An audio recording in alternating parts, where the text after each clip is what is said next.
back, everyone, to the latest edition of the Cantina with me, Cam Clark, and Kyle Malone. How you doing, Kyle?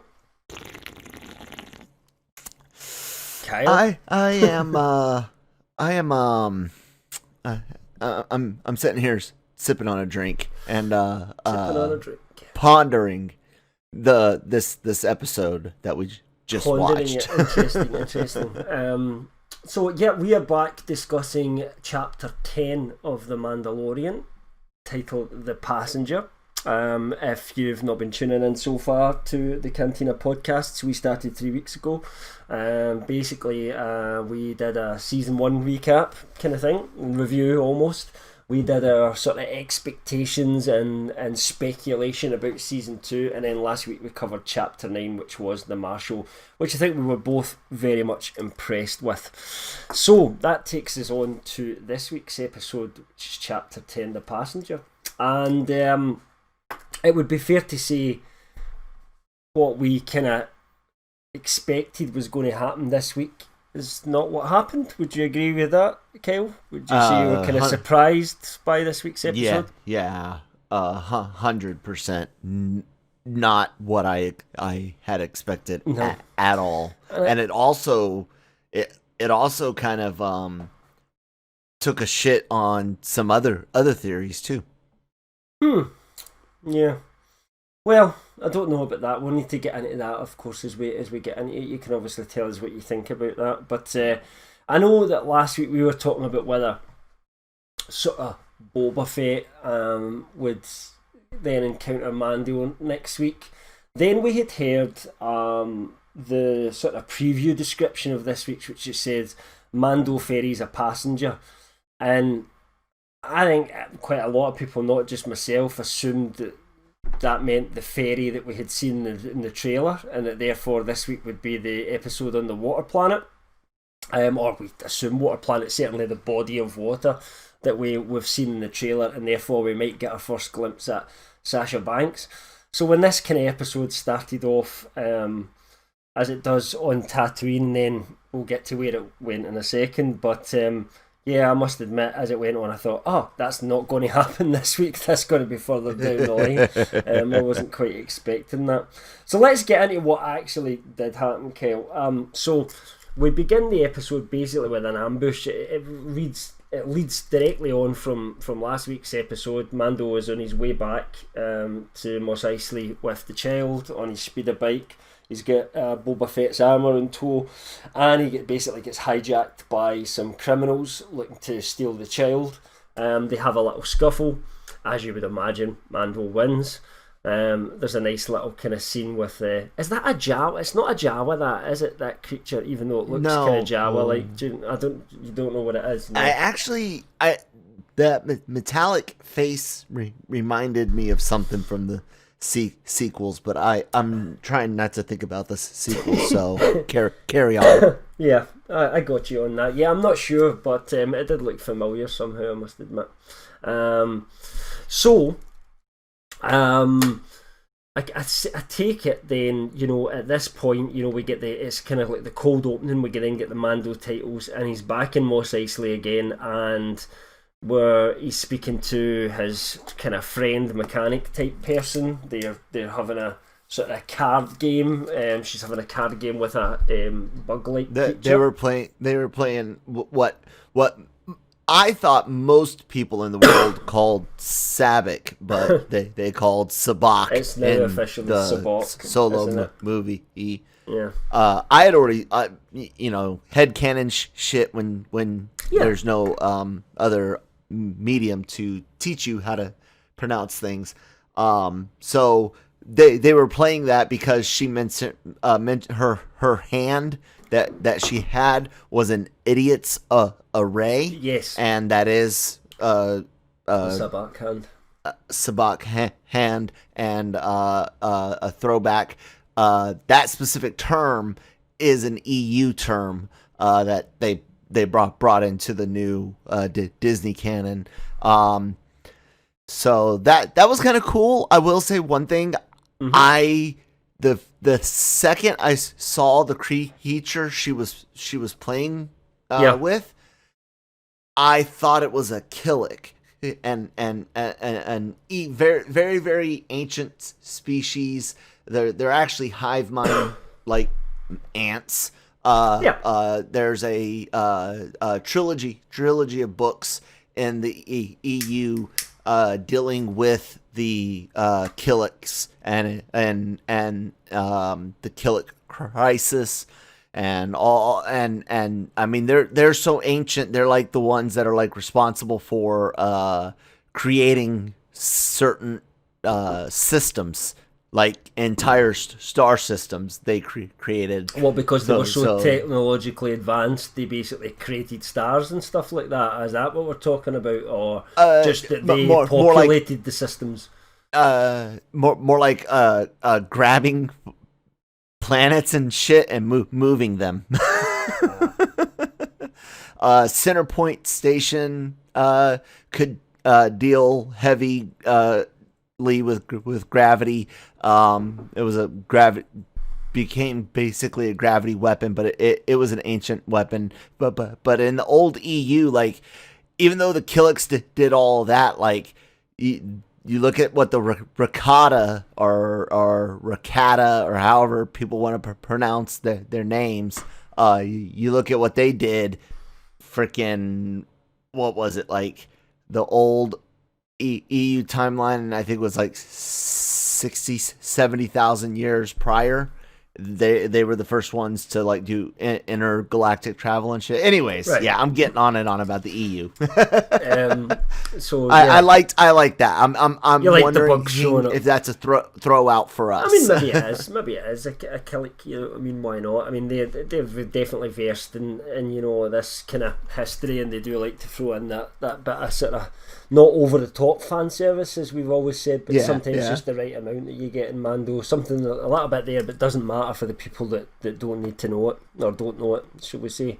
So basically Mando gets a proposition. He's still looking for Mandalorians. He hasn't found any yet, and somebody might know where some is, and in order for payment for that information, they basically want a taxi ride over to a local system. However, Mando is not allowed to use hyperdrive on this particular flight because what was the character's name? The frog character? Did we get a name really? I don't know. Frog Lady. We'll just call her Frog Lady. Frog Lady. Frog Lady basically wants to fertilise her spawn, you know, as you do, you know. Everybody wants to do that. Yeah. And going into hyperdrive will somehow kill them, so she needs him to basically take the slow boat to China.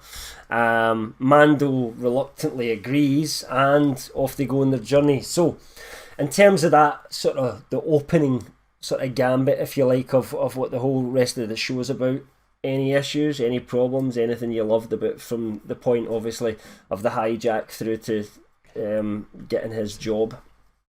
I like the hijack scene. That was a lot of fun. Watching him offer his jetpack, I was like, he's gonna kill this guy. I actually just thought he was going to just pure spaghetti western it, and as soon as he started walking away, just pull out the blaster and go. Exactly.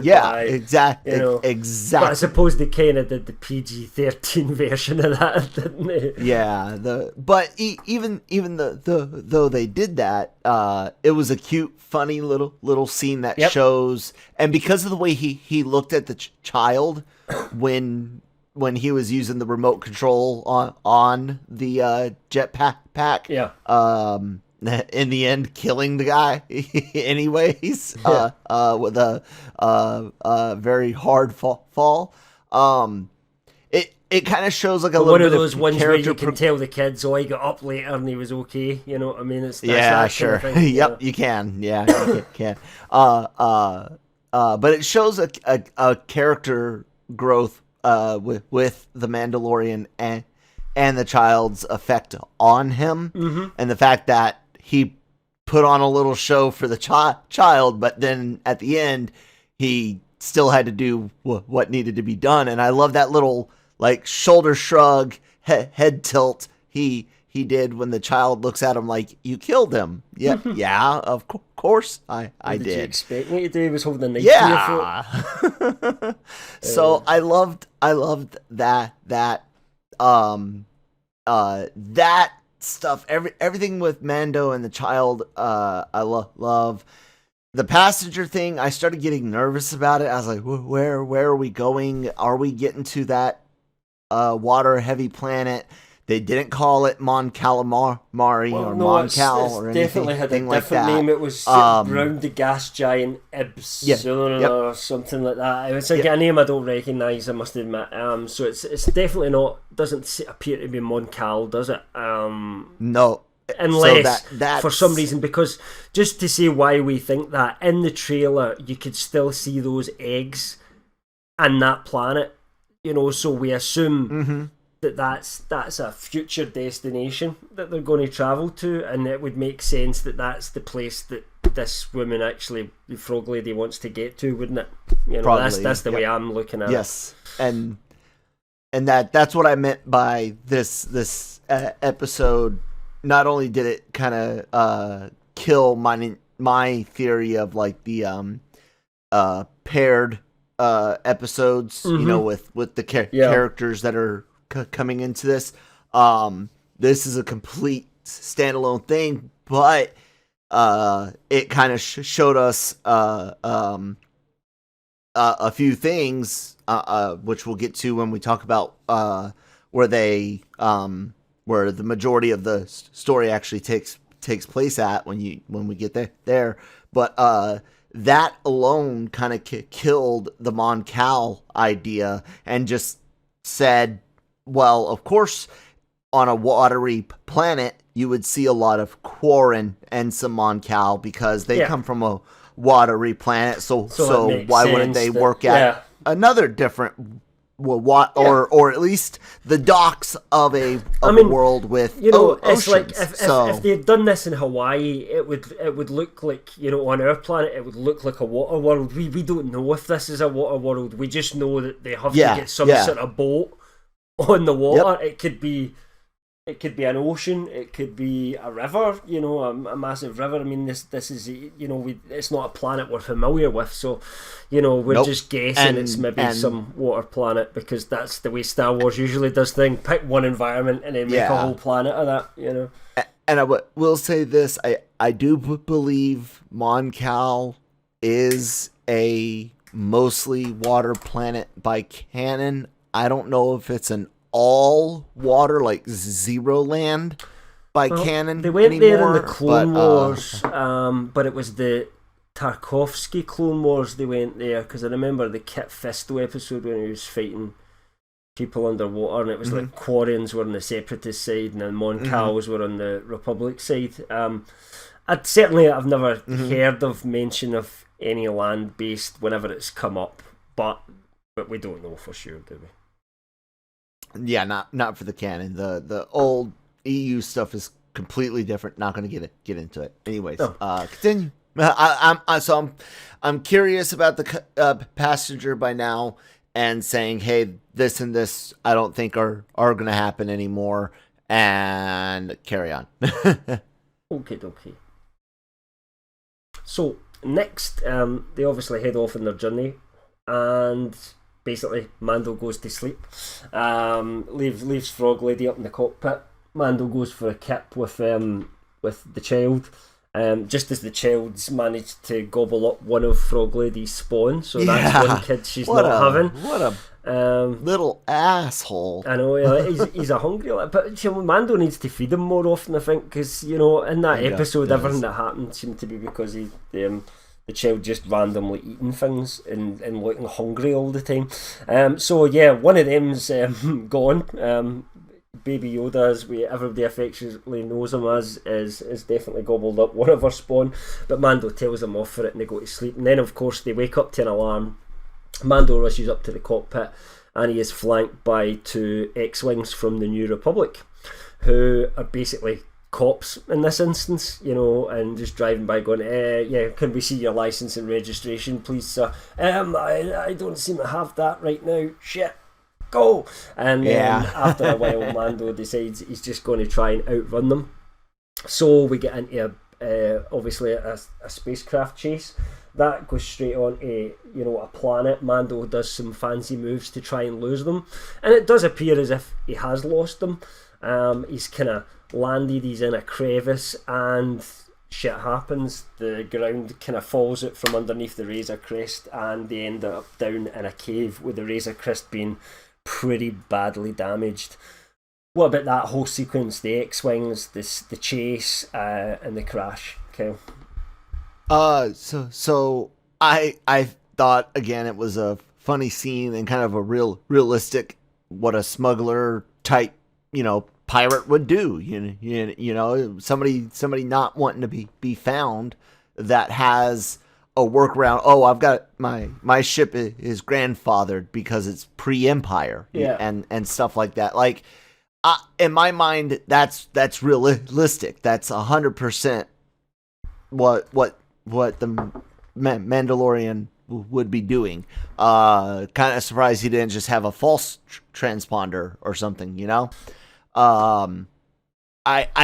are a few things that I meant to go over in our season 1 thing, and they're in my notes, but my notes are downstairs and for that episode we did, but things like him being already known as Razor, like that's the Razor Crest, despite his transponder being off.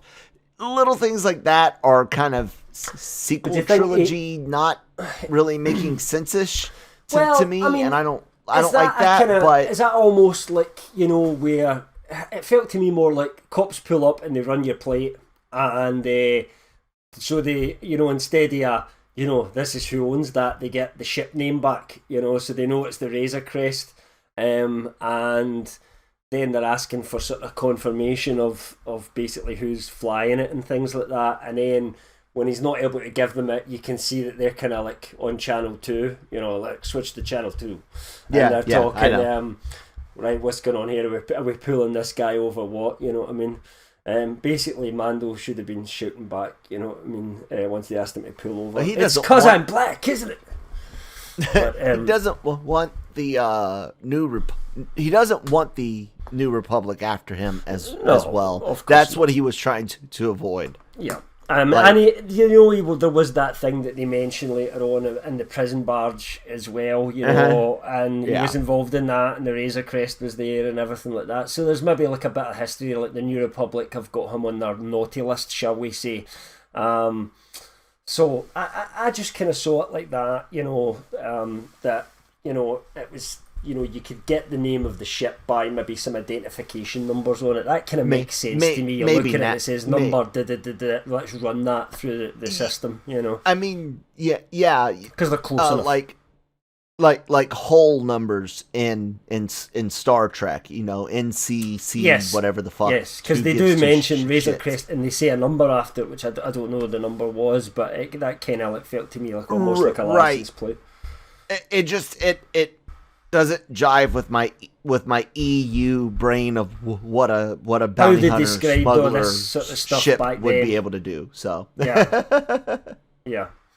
But I suppose this is a different kind of thing, and I suppose Mando's been operating above the law really up to this point, hasn't he? Taken official jobs from the Bounty Hunter Guild, and he's never had anybody after him, and now he's kind of seems to be almost the first time that he's trying to be incognito, if you like. So this is possibly kind of a more new experience for him, whereas sort of my image of bounty hunters back in the day was that they were quite ruthless bastards, and Boba Fett always come across as certainly operating on a side of the law, but not quite the correct side of the law. It would kind of do anything he could to get his quarry, and therefore would have to take a few jobs that were less above board, shall we say, especially from the likes of Jabba the Hutt. So I think it just depends on the type of maybe bounty hunter you are. It makes you wonder if we're gonna get the Yondu story again with Boba Fett. Yeah, I did some fucked up shit, but but I made up for it this one time, and yeah, I mean, I don't know. I think there's a potential more as Boba Fett to come back as an antagonist, but we'll get to that. I kind of wrote about it today as to where I think things are going to go. Did tell people to give a listen to this, and we would talk about it in a bit more detail tonight. But yeah. Okay, so yeah, I enjoyed the kind of space chase. Thought it was pretty cool. Was wondering what was going to happen next. So next up is pretty much straightforward. I'll cover this kind of whole section off because it was really just kind of one big almost sort of set piece, if you like, in this cave. So they go off. Obviously Mando needs to try and kind of fix the ship. Frog Lady goes off to have a bath with all her eggs in some kind of warm jacuzzi type thing. Meanwhile, the child decides to go off a little wander, as kids do. He's pretty good at keeping an eye on him, Mando. And he finds what appears to look like eggs, and he finds one that's clearly dead already. It's kind of like wasted away, and in true the child fashion, he basically goes, well, let's see what this tastes like, and eats the disgusting looking spider thing. At which point several hundreds of thousands of spiders, little baby ones, start spawning, and then comes a big mama spider and lots of kind of medium sized spiders as well, and decide that they're going to eat baby Yoda and all the other people, and we end up in a kind of chase situation all the way back to the Razor Crest, which is quite lengthy actually, because they're going through all the tunnels, and there's a couple of different points where they kind of stop and have, so he like blows up the tunnel, they keep coming, he fights them a little bit, he uses his flamethrower at one point, and then when they get to the ship itself, they're kind of getting inside, and Frog Lady manages to shoot some that were just about to we don't know if they were, maybe they don't even bite, they were just like, get out of here, and dancing on Baby Yoda's head, because it could have clearly bit him at any point. I think it was going to try to drill straight through to his brain and I don't know, and it was just looking for the prime priest, because it stood there for about 5 seconds at least before she pinged it Ice off. Spider was going to eat the baby's brains. Ice Spiders like baby brains. I looked it up. Right, I see. And then sort of Mando has to kind of get the flamethrower out again to try and kind of get the door shut, and when he does, they all kind of surround the Razor Crest, and because there's a giant hole in the Razor Crest anyway, Mando then finds that there's spiders webbing and that they're all inside the ship anyway. So they're kind of in a pretty dire situation, if you like, at this point. And of course, as we know, if you've watched it, and if you haven't watched it, go and watch it first before you listen to us talking about it. Then he is basically saved by the two X-Wings who have come close by and help him to get rid of all the sort of spiders, shoot them all off, shoot them all away, if you like. The pilots popped open their hatches and were firing with their laser rifles. Absolutely. And then we basically have a scene after that where Mando goes, okay, it's a fair cop, you've caught me, kind of thing, and they're pretty easy on him. They kind of basically just say, it's too much paperwork basically taking you in today, Mando, so you're getting a free pass, off you go, and next time remember to fix those tail lights. Okay, sir, no problem at all. Thanks for your patience, and Mando's off again, although with a kind of very damaged ship. And that was the episode. So overall, Kyle, what did you think? So you're right from the time they crash, and I'll say this, when they did the chase and you see the ice planet, that there was those theories that planet was Elam or Ilum or Ilum, and people were thinking, would we see maybe the beginnings of the First Order and its conversion to Star Killer base, and I kept looking for that to happen. Sort of and when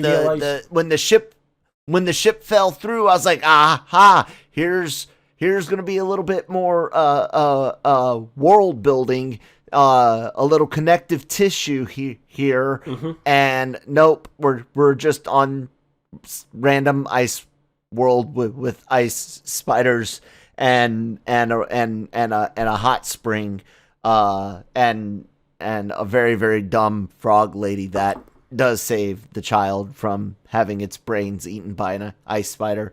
The scene at the end with the New Republic guys, I kind of like Mando's idea. At first, he's kind of like bribery, is his go-to. Hey, I've got the bounty on those guys. You can have it. That I helped you get at the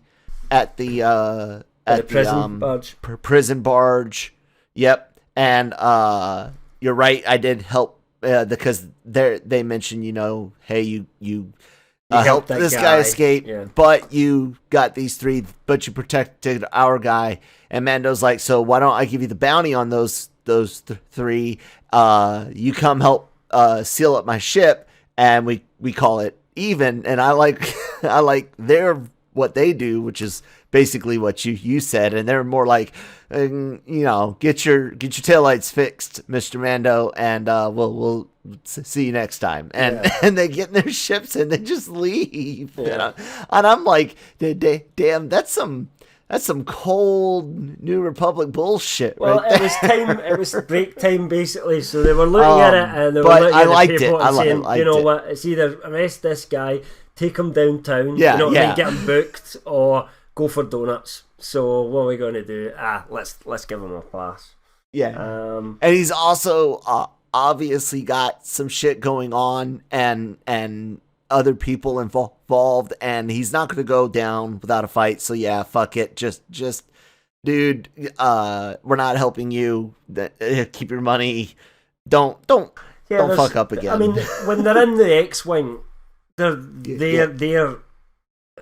in charge. They've got control. Yep. Down in the ground, they're fighting against the Mandalorian. There's no guarantee they're walking away from that. Do you know what I mean? As well. No, so there's that aspect of things as well. But then they didn't need to do anything. They could have literally just left them there and pissed off and said, ha ha ha ha. You know what I mean? That'll serve him right for running away from us. But you know what that's certainly what the Empire would have done. You know what I think it may be? Maybe those guys are looking at, because they were kind of older pilots, and maybe they're looking at, retirement and stuff, and having a Mandalorian that owes them a favor could be a handy thing in their pocket. Maybe that's why they continued to scan around, because that's the only way they could have found them, is they were like, okay, let's do some scanning, right? Well, I think they knew go that up and down. Whoever it was hadn't got away from them. They were hiding somewhere, so it was basically the cops going around with a flashlight looking for them, right? While they were hiding. But by the time, while they they're heard all doing the their gunfire, scans, the explosions, all that sort of stuff. could be part of it too. And I'm thinking they get all that information back while they're doing this scan, while they're still looking for the Mandalorian. And I'm wondering if, and this is all headcanon shit, this I don't think this will play out in another episode or anything. I'm just wondering, these two guys are like, hey, if we do this Mando a favor, he owes us one when we retire next year, Jim. That's what I think is like their driving factor in my head. But it's fun. Look. This is a mostly self-contained story. It did break a few theories. Like what's hilarious is episode 1. So many things were confirmed in episode 1, right? And then in episode 2, so many things were what's the opposite? Not confirmed, not denied. What's the word I'm looking for? Episode 2 had more things where it kind of said your theories or rumors, theories and or rumors, however combinations you want to go with. We saw more that were disproven than those that ended up coming true here, and mostly dealing with like locations of what the ice planet, the water planet, and things like that. So I found that interesting. I would give this episode a B plus, solid B plus. Fun to watch, hilarious moments, and yeah, I'm ready for next week. And I love the child and Mando stuff like that. All of that, his care, the art, the growing. It's like I'm a dad. He's a dad now. You're a dad. You know, and so I can connect with all of that type of stuff. I know what it's like to have my son literally 6 inches from me. I turn around for 5 seconds, and then when I turn back around, he's gone, and you freak out. And really, all he did was walk around the corner of the car, which is still dangerous, you dummy, but you know. Yeah. So I actually really loved all of that. Yeah, I mean, I think that's a fair assessment in terms of the grade that you gave the episode. It was a kind of a filler episode, if you like, in terms of the plot. We don't really have almost like a solid plot yet to season 2, other than that Mando's looking for kind of more Mandalorians, and that journey is going to continue. So it kind of followed on pretty well as almost, you know, it's rather than being 2 separate episodes, it almost feels again like one story being just told an episode at a time so far. Clearly Mando's journey with Frog Lady is going to continue. So yeah, a little bit surprised. Not an episode that you could skip and miss a ton of information, but unlike last season, not also fucking shit and boring to watch and trying to explain too much in a short time frame. It was a much shorter episode than last week, so you're looking at about 39 minutes it was. If you take away the 120 kind of, it was about 40 minutes ish, and then you take away the kind of recap, you're looking at about sort of 39 minutes, maybe something like that. So that's still longer than some of the episodes were in season 1, but obviously not as long as last week's episode was. And there was enough time to tell what was effectively a very simple story this week. Yes, and I will say this, I think they heard enough people complain about some of the, you know, barely 30-minute episodes in season 1, and I think they've been padding a little bit too much with certain things, like the sometimes when Mando is traveling, like we get too much beef roll footage of Mando traveling before we get to our destination. You know what I'm saying? Like the chase scene in the cave was great, because even though it was a fairly long chase, he was shooting, he was trying to figure out how to get rid of the big spider, all of that. But even this one had a few moments to where you're like, okay, yeah, you guys are dragging out 15 seconds over here, 8 seconds over here, where you could have cut this down. And I saw that both in the first and this episode. And I hope that's not a continuing trend, and that those little pockets of, like I said, 8 seconds, 10 seconds, 15 seconds, whatever, eventually those become filled with actual story progression. Other than that, man, I'm solid with this season so far. I'm happy for some of the things to be right. I'm happy for some of the things to be wrong. And I am genuinely curious about next episode. And I don't know what to expect. You just don't know at all. I mean, I would guess. Well, I would guess what I guessed. Go ahead, you first. You first. This week that they were going to the water planet. But the thing is, because of the way it happened this week, I don't know if I know that's coming. That's where there's an end point to this, but that might not be next week. There could be some other adventure happens in between them leaving where they did this week and getting to that planet. Do you know what I mean? That's quite possible, because this week's kind of threw me that way, that they could really go anywhere. They don't have to go directly there. Maybe, but she was trying to point out that her container's battery was running low. And that's when, because the Mando was like, hey, this can all wait until morning, let's get some sleep. And that's when she hacked that pilot, which was robot. A good scene, because it was just cool to have Richard, I don't know how to pronounce his surname, Iodi, back just for a few lines. Was pretty cool, actually. Yeah. And she hacked him so she could be translated, so she could speak to the Mando, and she was like, "This cannot wait until morning. These are the last of my family. Without these, there's nothing left. Our family goes extinct." So I actually do think that we are going to hit the watery world next episode, just because she made that seem so important. I don't know if that's when we would see Sasha Banks then for the first time. So yeah, do you think, exactly, since he's looking for Mandalorians and Sabine Wren is 100% a Mandalorian, do you think Sasha Banks is playing Sabine Wren?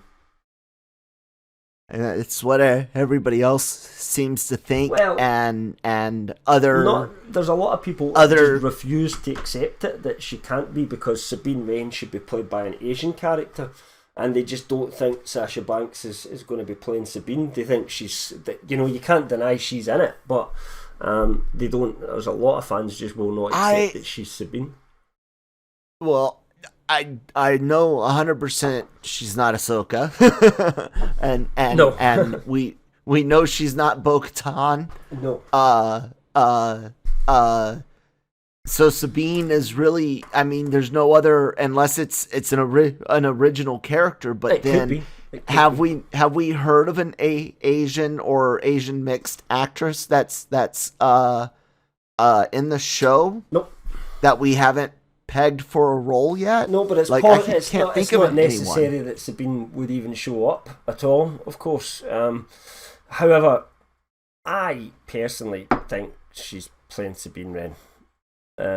Me too. So I just think, I think just some of the fans have got that one a little bit wrong. Not every character's... Rebels is a very strange animation style. And I think... There's many ways they could play with those characters to have them look different in live action, to be perfectly honest with you. So I think that's who they've chosen for this one, to be honest. In terms of, I just want to speak a little bit about Boba Fett, because there's probably, you heard the news today from Deadline that they think that a Boba Fett mini-series is coming, and that it could start filming as quick as a few weeks' time. And that kind of confirms what we exclusively revealed, which was that there was a Boba Fett show coming as well. Yeah. So hey, remember that same day I went. But I kind of like the idea of a little miniseries. But here's my theory, right? And this is pure guesswork, folks. So there's no insider information in here, and I absolutely am prepared to be wrong on this. I've got a funny feeling we might not see Boba Fett again this season. A lot of people say he might show up at the end. I think if they were going to do that, why is Boba Fett suddenly, after that armour was there and available to him almost, you know what I mean, would he then go and chase Mando about the kind of galaxy, try to get it back again? It just kind of feels like too much of a stretch for me. So I've got a funny feeling there could be a confrontation coming between Mando and Boba Fett in Season 3. And that this sort of mini-series, which is probably what we were told about, to be honest, could be the kind of what's happened what's Boba Fett been doing since we last saw him, since he went into that Sarlacc, to kind of set us up. So imagine they kind of released a little, maybe 2-3 episode run of a Boba Fett mini-series, and then you jump into the Mandalorian season 3. It would make sense for kind of Fett to then have a bigger part in that. Now, I'm not saying that's going to happen, but to me it just kind of makes a little bit of sense. I could see how those jigsaw puzzles could fit together. Yeah, what do you think? And I can see that, and it still leaves plenty of ability for Morrison to hang around and play the other rumored character that's supposed to be in the show, Rex from Clone Wars, right? Yeah, absolutely. Yep. So one of the clones. KRT heard that we had heard Morrison was playing Fett in Mando season 2, but they had heard that he was playing Rex, and it kind of, rather than, well, you're wrong and we're right, it kind of made more sense that we were both right, considering we know, or we think that Ahsoka's coming. I think that seems, if it's going to be the biggest, possibly the biggest surprise the Mandalorian may pull this year is if Ahsoka doesn't actually show up, played by Rosario Dawson. I think that would be more surprising than anything else that I think that they could do. So that's how confident I am that Rosario Dawson's going to show up as Ahsoka at some point this season. In episode 5. probably, but we'll find it, I guess, near the time. I will say I'm okay with my episode pair thing idea being wrong. If we get some interjections of these little offshoot one-on-ones, so long as they at least progress the characters. I don't like the bounty hunter episode in season 1 because there's no real character progression for Mando. He literally just goes on a bounty hunt and comes back. It was a waste of an episode, you know. But this one was different. This had character progression for Mando, had a little bit of character progression for the child, and showed us a little bit more of his or its point of view, feelings, what's driving it, why is it being driven that way. Like maybe Mando's not feeding it enough. We don't know anything about this species. Maybe he's supposed to be getting like maybe he's supposed to eat like Nibbler does from Futurama, and eat he needs to eat tons to grow up or something like that, and the less they eat, the less eat they grow. Like 12 times its mass in food a day, lest it won't grow. I never thought of this, but that would actually make sense to kind of, as we were talking about in one of the earlier episodes about how to kind of grow the child up, which we were kind of doing a bit of calculations and working out that basically in the next sort of 30 or 40 years, this child has to be able to be a Jedi, kind of if we go by sort of Master Yoda's sort of life cycle.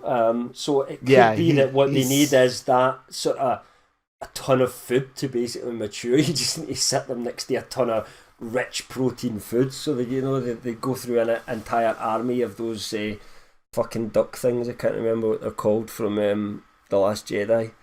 What were they called again? Oh, the porgs. Porgs. Yeah. The penguin-looking things. Maybe, the child needs to eat like 1,000 of them to mature or something. I know, dude. That's what it's gonna. That's what it's gonna be like. But the child's making a lot more movements, a lot more noises this season. The puppetry is great. The animatronics are great. Everything is up on this season. The stagecraft backgrounds are cleaner, more blended in with what's real. Dude, I'm having fun watching Star Wars again. Yeah, I agree. I'm happy. Yeah, so, I enjoyed it. Unlike the kind of, as I said earlier on, the standalone episodes from kind of last year that just kind of never went anywhere. I totally agree with you. This one kind of made sense. You still got a progression of what had come before and a progression of the characters in it. And ultimately it was just a fun 38-minute watch, you know, a nice, easy, switch off your brain almost kind of thing, because it wasn't too complicated, just fun episode of Mandalorian doing Mando shit, basically, and some cool space monsters. Yeah, well, once I realized that we weren't going to get any really cool, big reveals, like, that's when I did what you said, just kind of switched off and stopped looking for Easter eggs or signs, and was like, this isn't Ilum, it's not Starkiller Base. No, this just is enjoyed the show. Yeah, this is just enjoy the show kind of thing. Yep. And it works. Pretty much. So. Okay, anything else you want to say about Mando Chapter 10? No, just leave some comments below and tell us what you guys thought. And I'm stoked for next week, just because I simply don't know what's gonna happen. Yeah, we don't other know. than where I don't know. No, I mean, we have no idea what the hell happens on that boat or what is the plot of that. You know, we don't know. So it's exciting to wait and see. Yep. Tune in next week, because we will be covering Chapter 11 around about the same time, so tune in for that, and we'll get our thoughts out there. As Kel said, leave any comments you want, tell us what you thought of this week's episode. If you completely disagree with any of our theories or what we said about it, let us know. Maybe you're right and we're wrong. Thanks very much for listening. Bye.